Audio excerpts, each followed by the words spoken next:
adventure! I'm Charlie Speed. I'm all about the luxury, fine dining, getting the yacht on the open sea. This series is about contrasting our two styles of travel. Seriously, this jungle is massive. The fastest I've ever seen him go is getting out of this jungle. Let's have a walk around the bat cave. Exactly as you missed. Yeah. I'm a little bit in the deep end here. He's sort of dressed like he's going to dinner. We're getting strange looks from the locals. In this series, we're exploring Thailand, from its jungles, mountains and seas, To its cities, luxury hotels and retreats. and we call it adventure. Or luxury.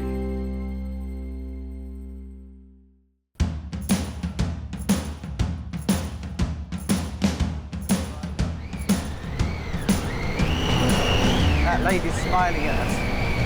Hello. We're in Bangkok, Thailand's capital city, and I'm riding the Triumphs with Russ, heading towards Pattaya to go diving.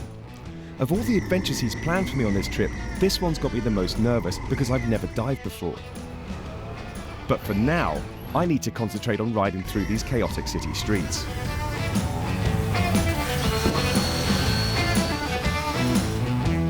So basically, we're going to go diving, and this is our boat behind us. We're just about east of Pattaya, I think. But what I've tried to do is arrange a wreck dive for us. But I know what we should do is talk to this guy Arnu, because I know that you mentioned on the way here that you had a problem with your lung or something. Is that right? Yeah, I had a spontaneous pneumothorax a long time ago. So I don't know what the situation is with that, but it was a long, long time ago. Okay. Well, we'll ask him. Okay. Just because I think... So that's a collapsed lung, is it? Yeah, I had a collapsed lung when I was at least 17 years ago. It just happened overnight, and it's just one of those things that happen sometimes. I mean, back then I was a heavy smoker, but don't know. It means there was something intrinsically wrong somewhere. It wasn't due to trauma or a fractured rib or anything, but... Okay. Well, let's ask him his advice. But... All right. Okay, shall we jump on? Yeah, yeah. What's your flip-flops on that? Don't slip on this bit. Yeah. All good? Yeah, all good. Slippery? Hi, Arnold. Hello, welcome on board. Hi. Nice to meet you. Yeah, you're expecting us. How you doing? I'm Nice Russ, to this meet is you. Charlie. Nice to meet Hi Russ, hi Charlie. Okay guys, we'll be diving today with you guys, and we'll Yes. be going down to the Hardeep wreck. It's a nice World War II wreck that's been sunk, actually got bombed by a British bomber on the 1st of July 1945. Okay. So it's been there quite a while.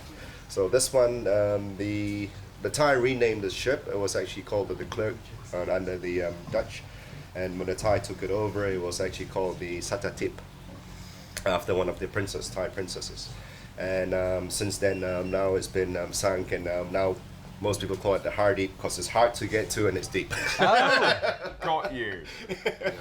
On that point, I think it's just fair to say, from a safety point of view, I mean, Charlie, maybe you're best to describe Yeah, it. we were chatting on the way over here because it suddenly occurred to me when I was, about 17 years ago, I had a spontaneous pneumothorax, so I had my lung collapsed overnight, just spontaneously. Yep. So it wasn't due to trauma or an accident or a fractured rib, it just happened, and I'm wondering if that could potentially be a problem. Yes, potentially it could be, because for diving we advise, because for diving, especially with air, it compresses and contracts quite a lot.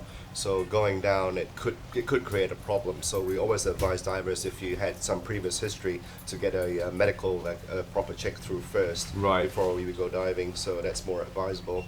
But for today, you're recommending... For today, I recommend maybe not, because it's quite a deeper dive as well. I mean, that is a shame. We were anticipating that, weren't we? Yeah. So...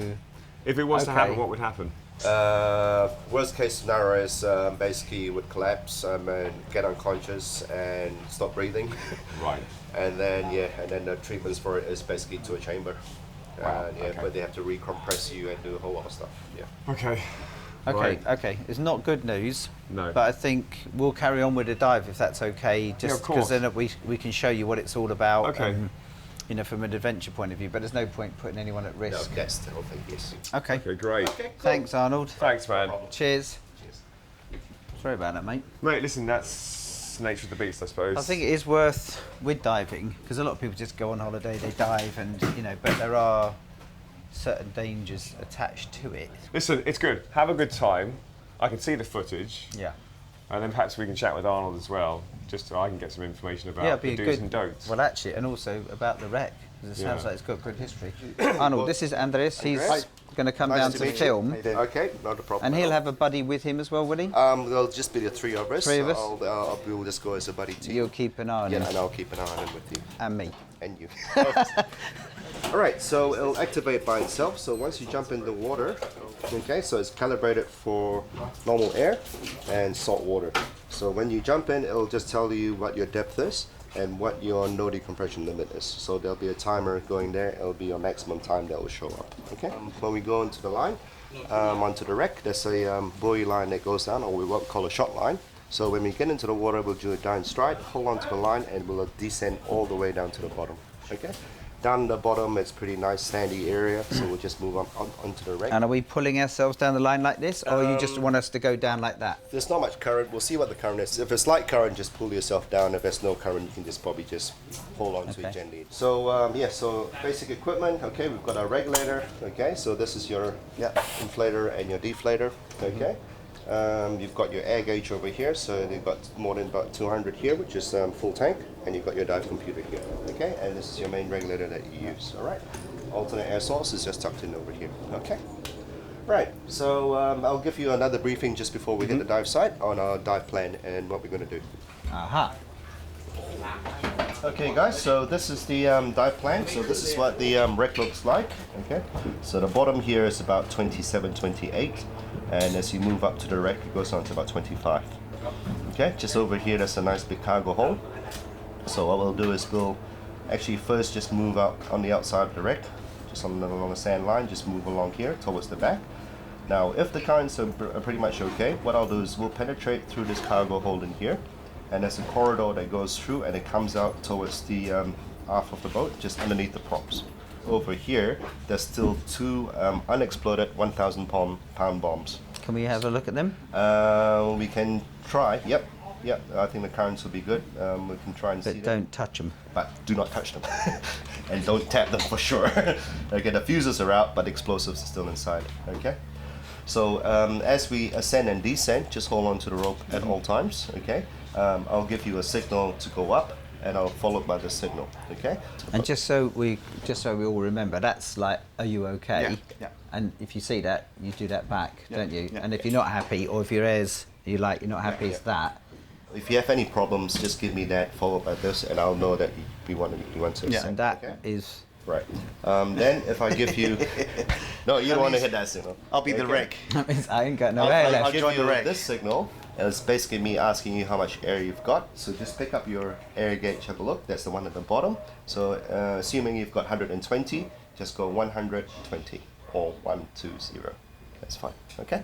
Now when you reach 70, give me the low on air signal. Okay. So once I see anyone that's low on air, we'll start heading back to the line and we'll make our ascent. And that's 70 bar. 70 bars. Yeah. Okay. Okay. But you'll check my gauges as well, because obviously it's okay.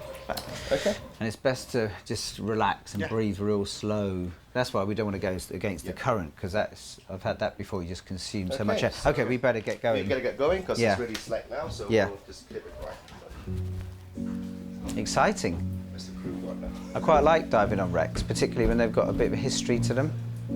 You know, a story.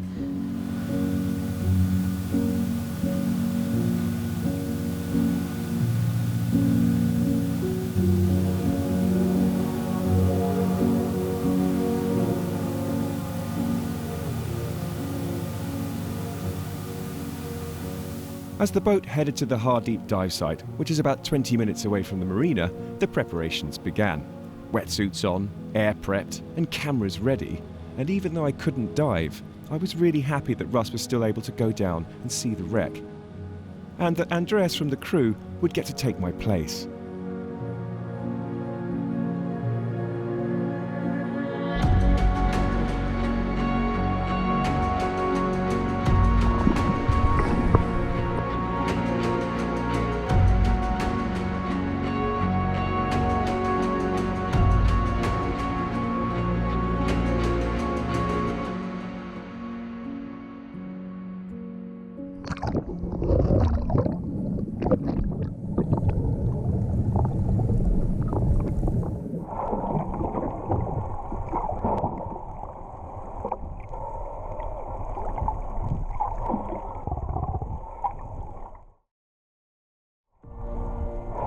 Well, they're down below. Obviously, I can't go down. I've just been having a little nose on the net, just about the actual wreck.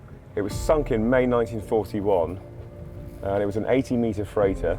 It was pushed into intercoastal transport service by the occupying Japanese and sunk towards the end of World War II. It is a great site for getting your wreck diver speciality certificate, which says it's actually quite a tricky dive. We found as well, it's one of the top 10 most dangerous dives in the world. So maybe it was a blessing in disguise, because I've never dived before. I don't think Ross knew that either.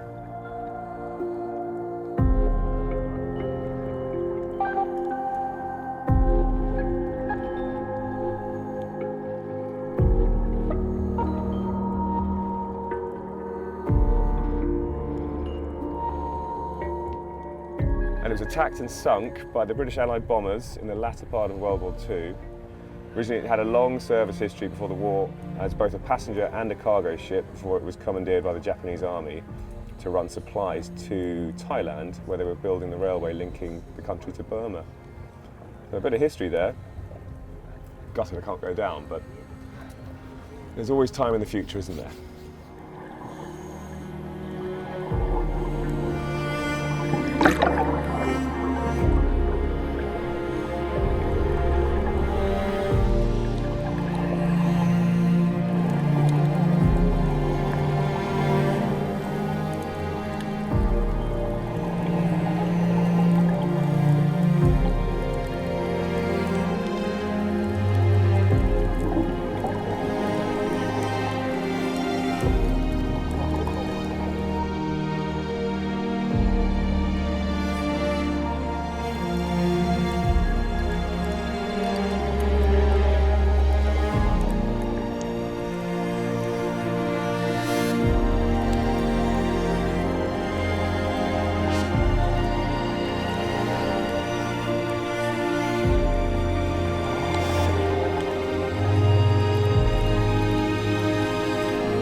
Thank you, that was great.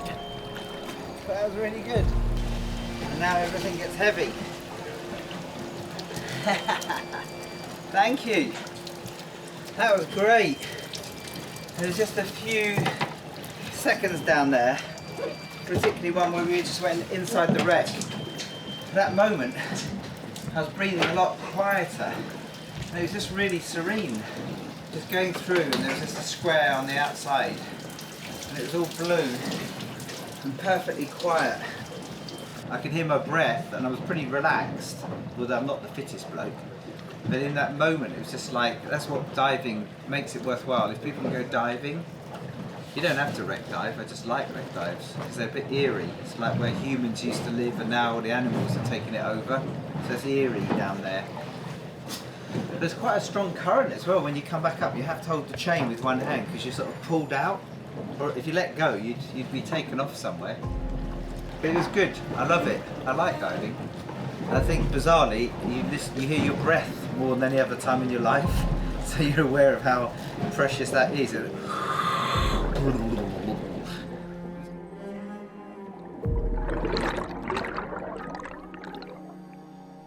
That was it. You enjoyed it. I did enjoy it, actually. Yeah. There's sometimes when I've been diving where something goes wrong or the current's too strong and you sort of can't relax because you're thinking about the kit and just sort of not staying safe, but you know what I mean? Yeah. But down there, once we got down, it's like, that's fine. So you could just enjoy looking at the wreck and going in the wreck, and he showed us where the bomb had hit. And it's like, I don't know, it's just a different world. Actually, Yeah. that's what it is. It's an Yeah. obvious thing to say. It's Yeah. just a different world down there. Everything's... You can't talk to anyone. You can only experience it yourself. And you know, I don't know. I like it. I was having a look on the, just having a little nose on the internet, and it is actually quite a notorious dive. Is it? It's actually quite a dangerous dive, and people use this specific wreck to get, I think it's a Class 3 certificate, because it is a challenging dive, and there have been deaths. Why? Because it's a tricky dive, I guess, with the currents, and because it's through a wreck. Yes. Well, I think you definitely need to go into these things with your eyes open. Yeah. And a good dive master like Arnold was Absolutely. always turning around looking after us, etc. Yeah. But anyway, well, we're all back up safe. Yeah, sure. Great. And thanks for letting me go down anyway. Oh, mate, Because as listen. we're here, I just wanted to do it. Yeah. I guess that's where I'm always coming from. You remember dives, you remember when you've climbed a volcano, you remember when you've done an epic train journey, do you see what I mean? Yeah. You don't necessarily remember a night that you slept in a bed. Yeah.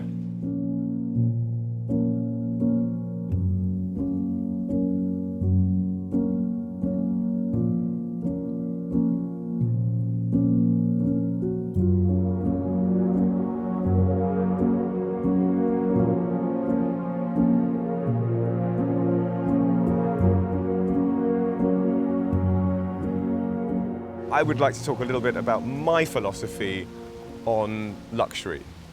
And of course, we all immediately think about, you know, super high-end hotel suites and the finest wines and all that goodness. But actually, luxury it's a relative thing. You know, for example, you could have been out on a massive hike in the driving rain, the freezing cold wind. You've had a great day, and you get back, and you fill your bath up and you put some nice salts in it and you have a good long soak. That's a luxury. Hot water's a luxury. I think most people work very, very hard throughout their whole lives. You know, you spend your whole life grafting. And so if you don't treat yourself to the occasional luxury, the fun experience, the slightly extravagant experience, then it's almost like, what's the point? That's okay every now and again. Have a nice glass of some fine wine. You don't have to buy the whole bottle. It doesn't have to be some ridiculously expensive champagne. It's about the treat. Remember, the thing about luxury, apart from it being a very personal experience, is that it's not about showing off. It's not about doing these things to show off to people, to post on social media. Because actually, at the end of the day, that makes you feel worse. All the peer pressure to be doing certain things. You have to be doing it for yourself. Because when you're happy, there's no doubt, you're a much friendlier, nicer person. That's just the way it goes. I think it's important to stress that actually neither Russ or I are saying one is better than the other, adventure is better than luxury.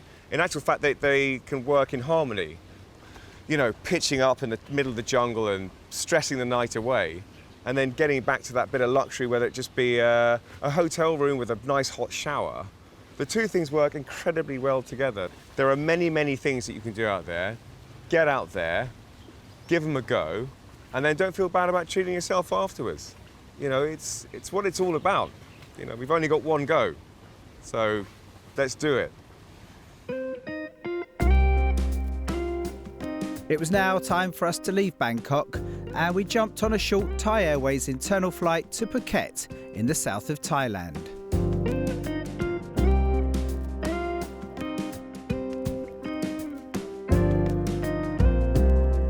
Thailand is a beautiful country, so it attracts some great characters. I'd arranged for us to meet an American who is now a Thai citizen and who made his fortune here. I'd heard he had an incredible collection of cars and bikes, and his villa in the Anantara Layan resort was a stunning place to meet.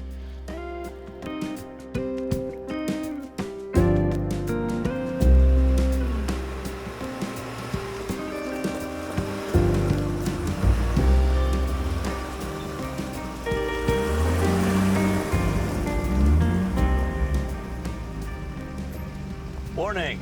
Morning. Park your car, sir. Yeah. Don't let him in it. You might not see it back. Don't let him near it. Don't let him near it. That is pretty, isn't it? And I love that, the slope. Shape, the Fastback. fastback has always been, Much prettier than the soft top. Yes, I agree. Yeah. And also, is it the 2+2? Has No, that? this one is just the 4.2 liter coupe. Yeah, that's prettier than the other. The 2+2 sort of got that extended back a little bit. Yeah. So No, this it lost is the a one. bit of its original shape. This is the one. Yeah. Running, sounds like it's running great, Bill. Yes, we're all set to go. Okay, should we get going then? Absolutely. Okay, mate, are you getting in? Let's do it. Oh, it smells great. Love that smell. What a treat. Again, thank you very much. Okay.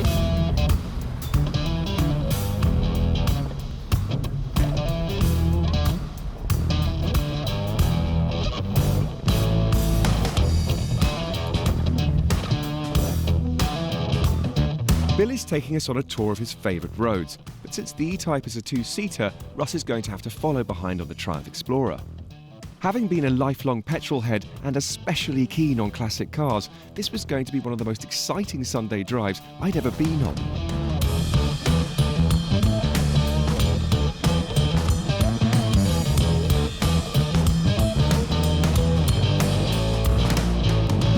Well, Bill, I mean, as I understand it, you moved to Bangkok when you were only 14 with your family. Is this right? That's correct. I came as a teenager. You came as a teenager, but you previously lived in Japan, Malaysia, and Hong Kong. Is that right? That's correct. So you were already becoming familiar with this part of the world from a very young age. And fell in love with it. Got you. I can understand why.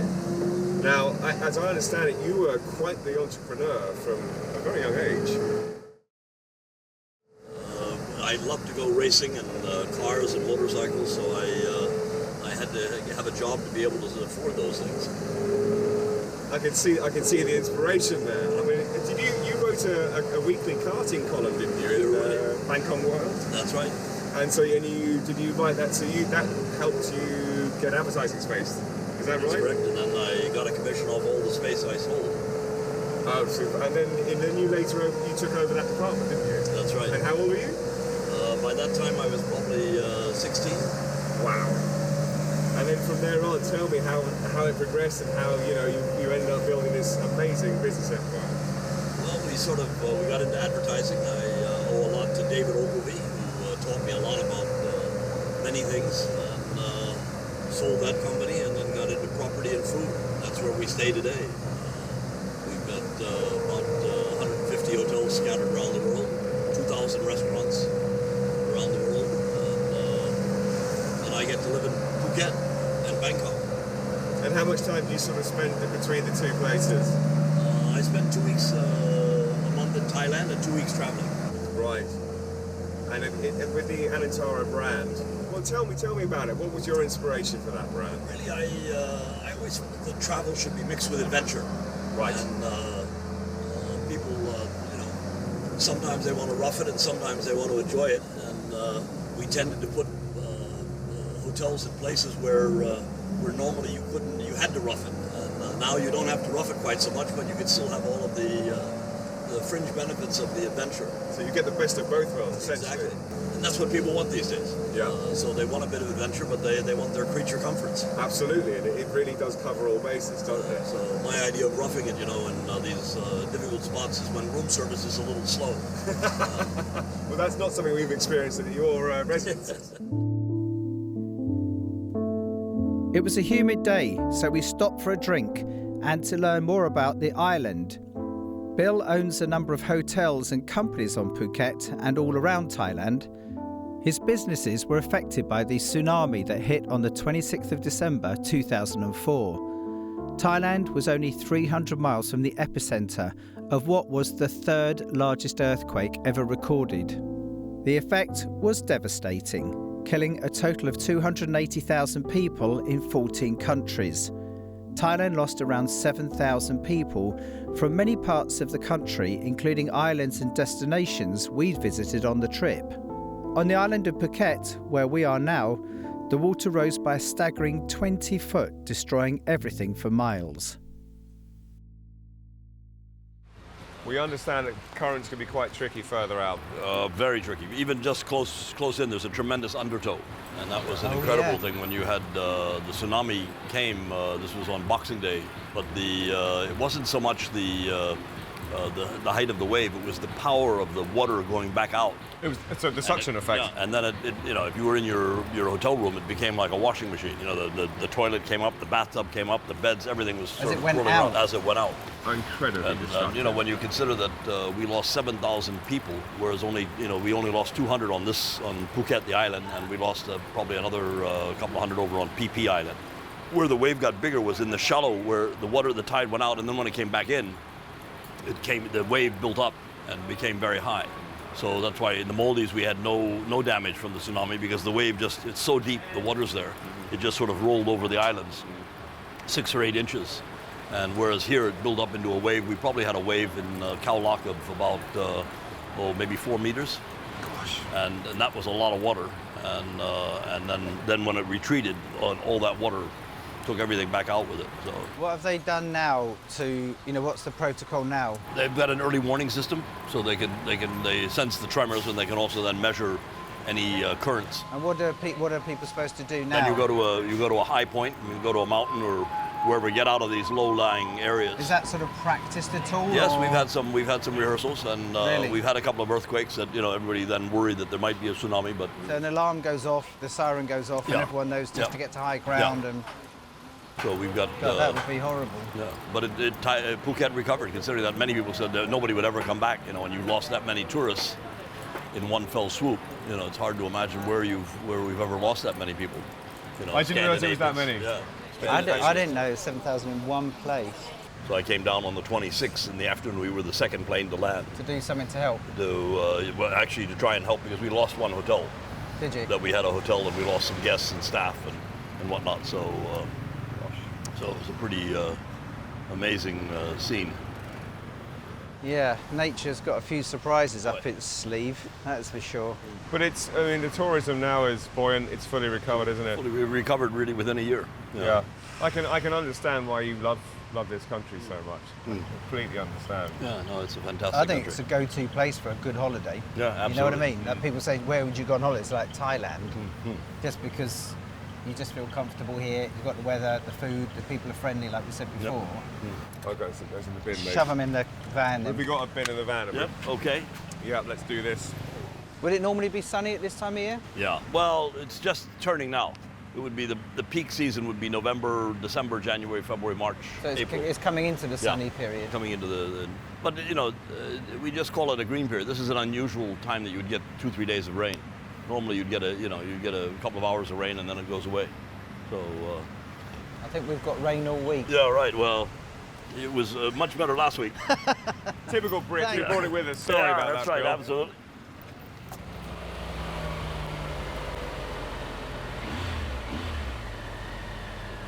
So, Bill, you're also a bike man, aren't you? I am indeed. Tell me a little bit about your bikes and how that started. Have you just been about automotive generally, or did it start with cars? Started with go-karts, went into motorcycles, cars, racing, and never left me. Yeah. And tell me about some of the bikes in your collection. I've got some English bikes. I've got the Vincents, a Black Vincent, a Black Knight. Wow. And then I've got a whole collection of Triumphs, which are also the old Bonneville's. Fantastic bikes. Very, very pretty bikes.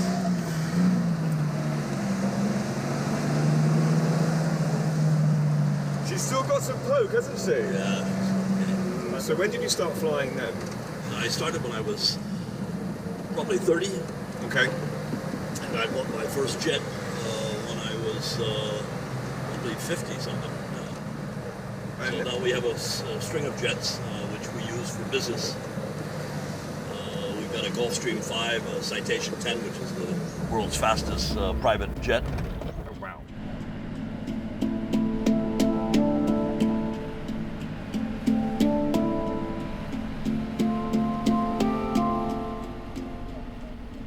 The Jaguar E-Type sped onto the scene in 1961. Its revolutionary engineering and design born out of the company's extensive motor racing history. It could hit 60 miles per hour in less than 7 seconds, and its 3.8 litre straight-six engine could propel it to just over 150 miles per hour. Bill's stunning 1969 Series 2 example has a larger 4.2 litre motor, and it still feels wonderfully quick. However, when trundling along at low speeds in hot, humid countries like Thailand, it does have a habit of overheating.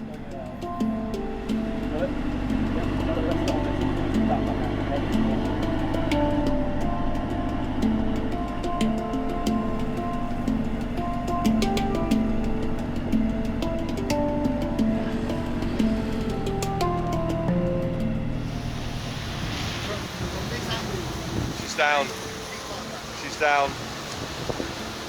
We were with Bill Heineke, and we were doing a little interview with him in the E-Type, and she kept overheating. I have to say, it's such a beautiful car. It is so choice. I highly recommend you pick one up if you have the means. Look at it, look at it, look at it, look at it, look at it. Oh! Stunner. Beautiful cars, but reliability, okay.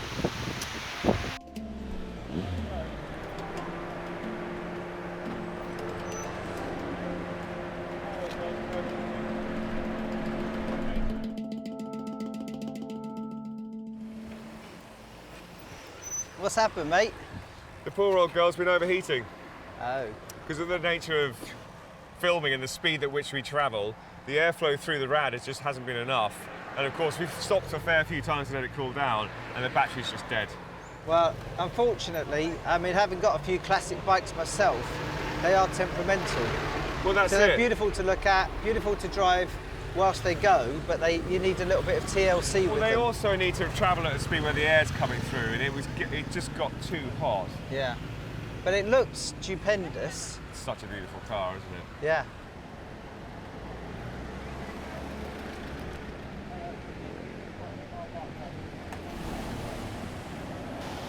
Well, that's the end of our Sunday drive.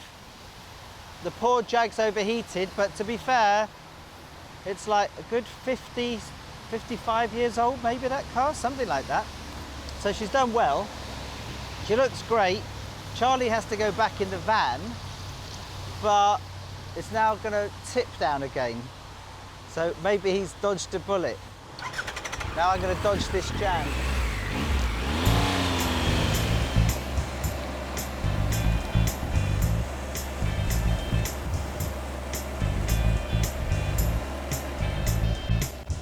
Normally, rain and bikes don't go, but when the rain is warm and you're on a great road somewhere exotic, it's actually a laugh.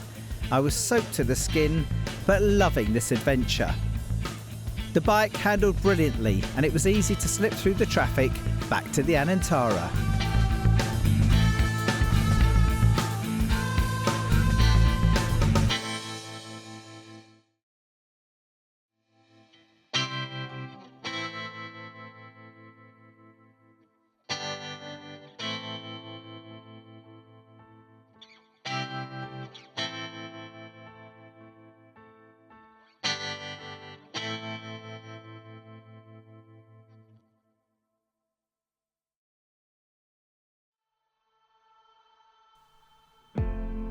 We're staying in a private villa at the Anantara Layan Resort, and from our pool, Russ has spotted a little deserted island across the bay and decided that it would be a great idea for us to go and explore. We asked around, and apparently the locals call it Snake Island, and no one from the Layan has ever been there before. I'm not keen on the idea, but in the spirit of adventure, I decided to join Russ.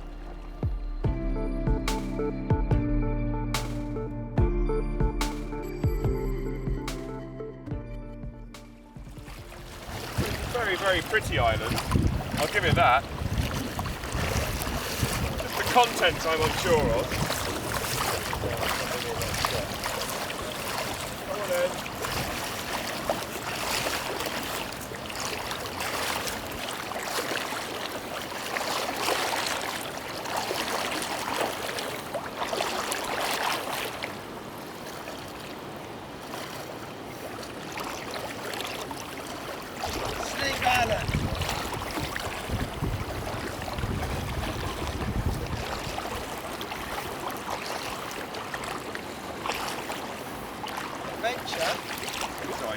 luxury. Adventure, home. Walk along here, see if we can find a way in. Oh.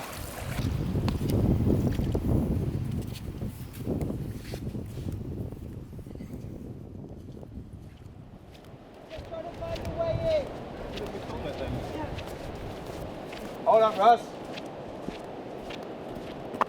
So against all advice, we've come over to Snake Island.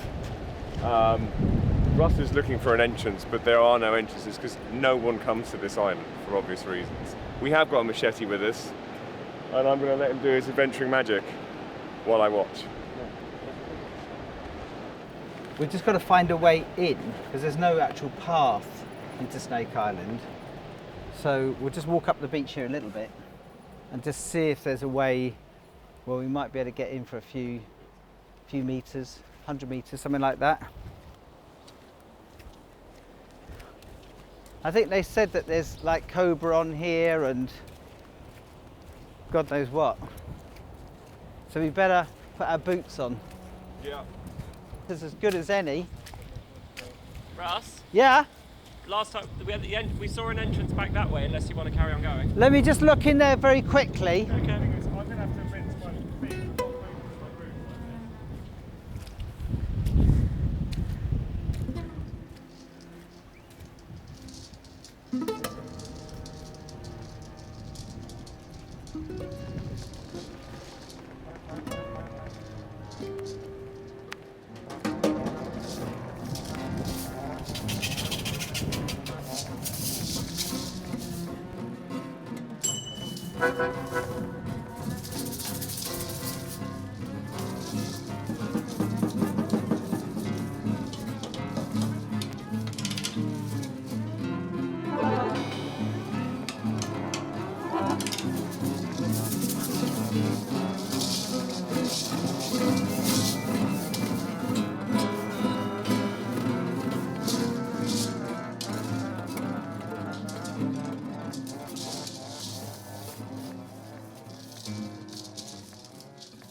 Remember that? You could just keep your machete down by your sides.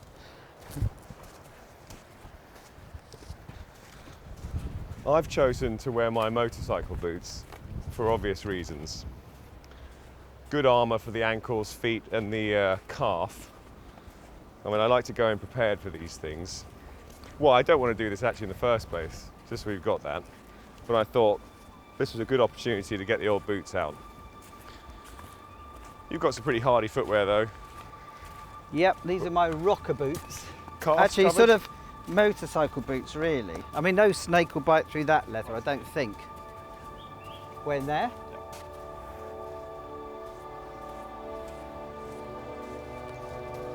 Might actually be. Entrance is good.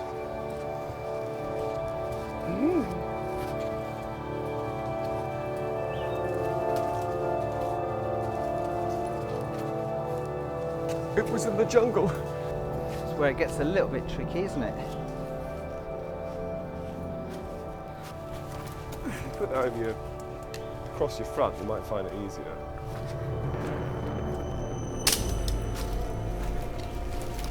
A lot of rubbish up here. Some weird well.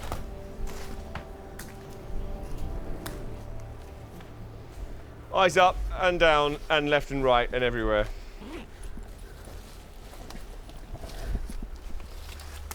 I think it's time to button up. Suit up. Hazmat suit. Or alternatively, a Dickies shirt. This is a bit. Get your machete out. This is spiky. Hack it down. It's not very sharp. Who made this machete? Oh, it's got you. It's got you. Mount up.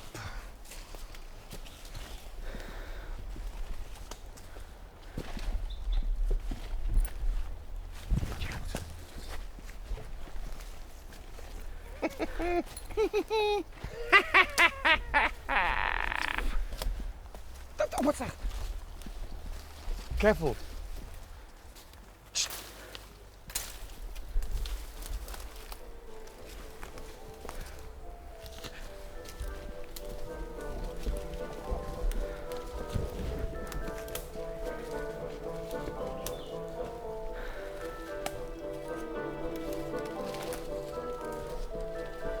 Creepers. Here in the depths of the jungle. And here in the depths of the jungle is Ross Malkin. What do you think? Left or right? I think fucking you, spider. Big spider. That's disgusting. Get out of my I just face. walked into that web. That is. Can you see him? That's nice, isn't it? There, look. I just great. walked into that bloody web. Yeah, your idea. What do you think, left or right? Left.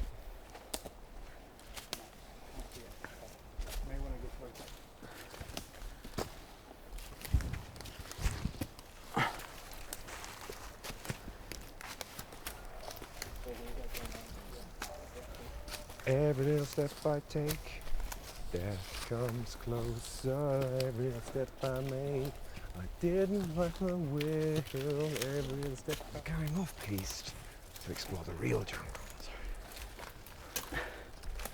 Off the beaten track, in search of snakes. Snake.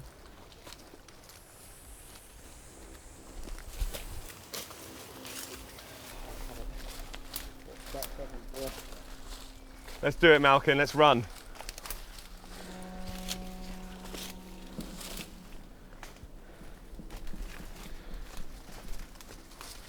I don't suppose anyone's got one of those dog defenders on them, have they?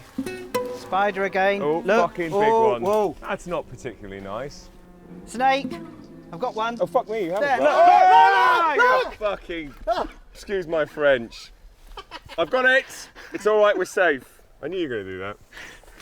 I knew it. You've got to work in your acting, mate. Well, you reacted a bit. I did. I said the F word. I apologise to the children in the audience, but it's not normally my language. But What have you got?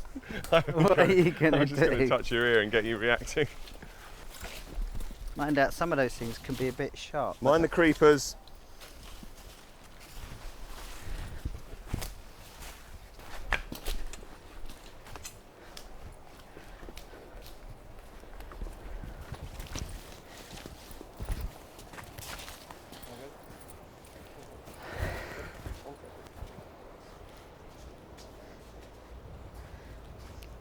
We're alive!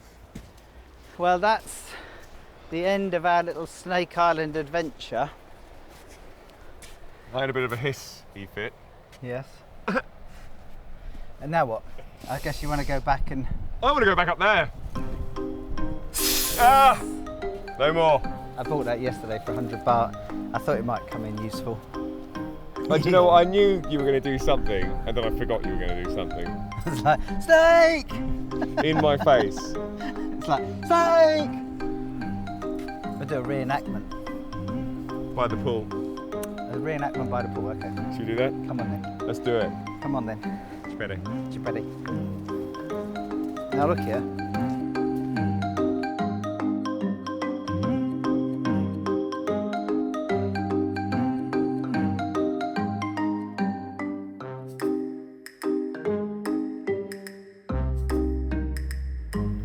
And I'm going to go to sleep, and relatively early, and I'm about to run out of memory because for some reason, well, my phone's archaic, it's ancient, but I like it. And so we're going to get a good 8 hours before tomorrow. I think we're doing some, I don't know, heights are involved. Never used to be a problem when I was younger, but the older I get, the more hairy it becomes and the more reserved I become about being at great heights. So should make for good footage. Yeah, all good though.